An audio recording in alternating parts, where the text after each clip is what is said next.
श्रीमद् भगवद गीता। त्वमेव माता च पिता त्वमेव बन्धुश्च सखा त्वमेव विद्या द्रविणं त्वमेव सर्वं मम देवदेव।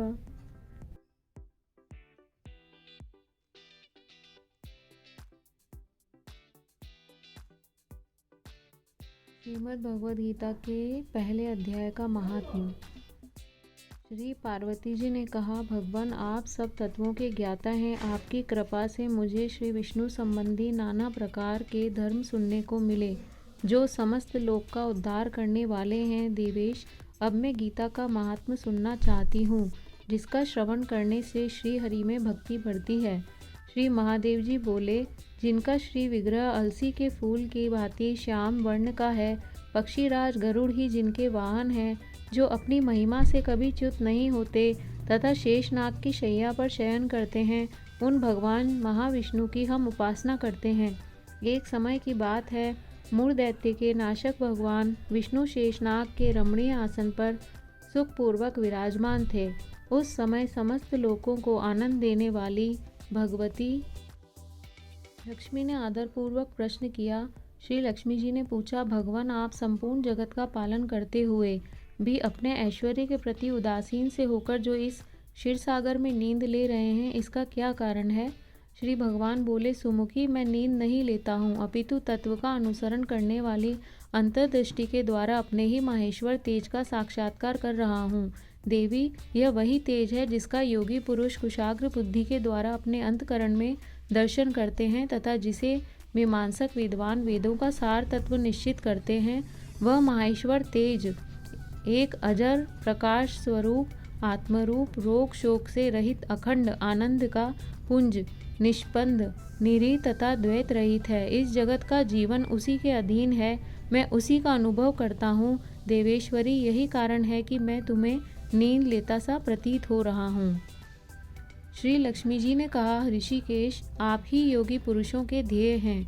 आपके अतिरिक्त भी कोई ध्यान करने योग्य तत्व है, यह जानकर मुझे बड़ा कौतूहल हो रहा है।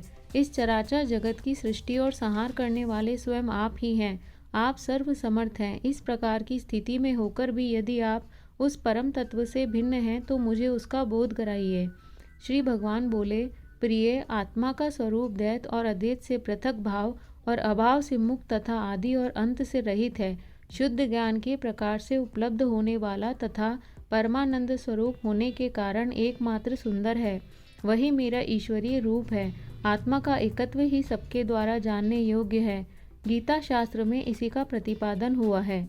अमित तेजस्वी भगवान विष्णु के ये वचन सुनकर लक्ष्मी देवी ने शंका उपस्थित करते हुए कहा, भगवान, यदि आपका स्वरूप स्वयं परमानंदमय और मन वाणी की पहुँच के बाहर है तो गीता कैसे उसका बोध कराती है? मेरे इस संदेह का आप निवारण कीजिए। श्री भगवान बोले, सुंदरी, सुनो, मैं गीता में अपनी स्थिति का वर्णन करता हूँ। क्रमश 5 अध्यायों को तुम 5 मुख जानो, 10 अध्यायों को 10 भुजाएं समझो तथा 1 अध्याय को उदर और 2 अध्यायों को दोनों चरण कमल जानो। इस प्रकार ये 18 अध्यायों की वांग्मयी ईश्वरीय मूर्ति ही समझनी चाहिए। यह ज्ञान मात्र से ही महान पातकों का नाश करने वाली है। जो उत्तम बुद्धि वाला पुरुष गीता के 1 या आधे अध्याय का अथवा 1 आधे या चौथाई श्लोक का भी प्रतिदिन अभ्यास करता है, वह सुशर्मा के समान मुक्त हो जाता है। श्री लक्ष्मी जी ने पूछा, देव, सुशर्मा कौन था, किस जाति का था और किस कारण से उसकी मुक्ति हुई? श्री भगवान बोले, प्रिय, सुशर्मा बड़ी खोटी बुद्धि का मनुष्य था। पापियों का तो वह शिरोमणि ही था। उसका जन्म वैदिक ज्ञान से शून्य एवं क्रूरता पूर्वक कर्म करने वाले ब्राह्मणों के कुल में हुआ था। वह न ध्यान करता था, न जप, न होम करता था, न अतिथियों का सत्कार। वह लंपट होने के कारण सदा विषयों के सेवन में ही आसक्त रहता था। हल जोतता और पत्ते बेचकर जीविका चलाता था। उसे मदिरा पीने का व्यसन था तथा वह मांस भी खाया करता था। इस प्रकार उसने अपने जीवन का दीर्घकाल व्यतीत कर दिया। एक दिन मूढ़ बुद्धि सुशर्मा पत्ते लाने के लिए किसी ऋषि की वाटिका में घूम रहा था। इसी बीच में काल रूपधारी काले सांप ने उसे डस लिया। सुशर्मा की मृत्यु हो गई। तदंतर वह अनेक नरकों में जा वहाँ की यातनाएं भोगकर मृत्युलोक में लौट आया और वहाँ बोझ ढोने वाला बैल हुआ। उस समय किसी पंगु ने अपने जीवन को आराम से व्यतीत करने के लिए उसे खरीद लिया। बैल ने अपनी पीठ पर पंगु का भार ढोते हुए बड़े कष्ट से 7-8 वर्ष बिताए। एक दिन पंगु ने किसी ऊंचे स्थान पर बहुत देर तक बड़ी तेजी के साथ उस बैल को घुमाया। इससे वह थककर बड़े वेग से पृथ्वी पर गिरा और मूर्छित हो गया। उस समय वहां कौतूहलवश आकृष्ट हो बहुत से लोग एकत्रित हो गए। उस जन समुदाय में से किसी पुण्यात्मा व्यक्ति ने उस बैल का कल्याण करने के लिए उसे अपना पुण्यदान किया। तत्पश्चात कुछ दूसरे लोगों ने भी अपने अपने पुण्यों को याद करके उन्हें उसके लिए दान किया। उस भीड़ में एक वेश्या भी खड़ी थी। उसे अपने पुण्य का पता नहीं था, तो भी उसने लोगों की देखा देखी उस बैल के लिए कुछ त्याग किया। तदंतर यमराज के दूत उस मरे हुए प्राणी को पहले यमपुरी में ले गए। वहां यह विचार कर कि यह वैश्या के दिए हुए पुण्य से पुण्यवान हो गया है, उसे छोड़ दिया गया। फिर वह भूलोक में आकर उत्तम कुल और शील वाले ब्राह्मणों के घर में उत्पन्न हुआ। उस समय भी उसे अपने पूर्व जन्म की बातों का स्मरण बना रहा। बहुत दिनों के बाद अपने अज्ञान को दूर करने वाले कल्याण तत्व का जिज्ञासु होकर वह उस वैश्या के पास गया और उसने दान की बात बतलाते हुए उससे पूछा, तुमने कौन सा पुण्यदान किया था?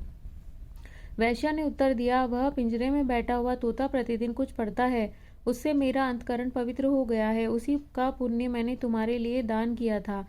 इसके बाद उन दोनों ने तोते से पूछा। तब उस तोते ने अपने पूर्व जन्म का स्मरण करके प्राचीन इतिहास कहना आरंभ किया। शुक बोला, पूर्व जन्म में मैं विद्वान होकर भी विद्वता के अभिमान से मोहित रहता था। मेरा राग द्वेष इतना बढ़ गया था कि मैं गुणवान विद्वानों के प्रति भी ईर्ष्याभाव रखने लगा। फिर समयानुसार मेरी मृत्यु हो गई और मैं अनेकों घृणित लोकों में भटकता फिरा। उसके बाद इस लोक में आया। सद्गुरु की अत्यंत निंदा करने के कारण तोते के कुल में मेरा जन्म हुआ। पापी होने के कारण छोटी अवस्था में ही मेरा माता पिता से वियोग हो गया। एक दिन मैं ग्रीष्म ऋतु में तपे हुए मार्ग पर पड़ा था।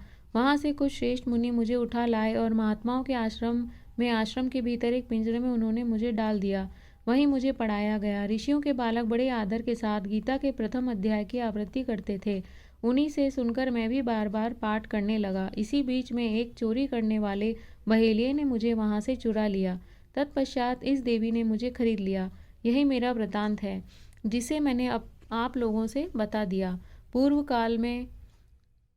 काल में मैंने इस प्रथम अध्याय का अभ्यास किया था, जिससे मैंने अपने पाप को दूर किया है। फिर उसी से इस वैश्या का भी अंतकरण शुद्ध हुआ है और उसी के पुण्य से द्विजश्रेष्ठ सुशर्मा भी पाप मुक्त हुए हैं। इस प्रकार परस्पर वार्तालाप और गीता के प्रथम अध्याय के महात्मा की प्रशंसा करके वे तीनों निरंतर अपने अपने घर पर गीता का अभ्यास करने लगे। फिर ज्ञान प्राप्त करके वे मुक्त हो गए। इसीलिए जो गीता के प्रथम अध्याय को पढ़ता, सुनता तथा अभ्यास करता है, उसे इस भवसागर को पार करने में कोई कठिनाई नहीं होती।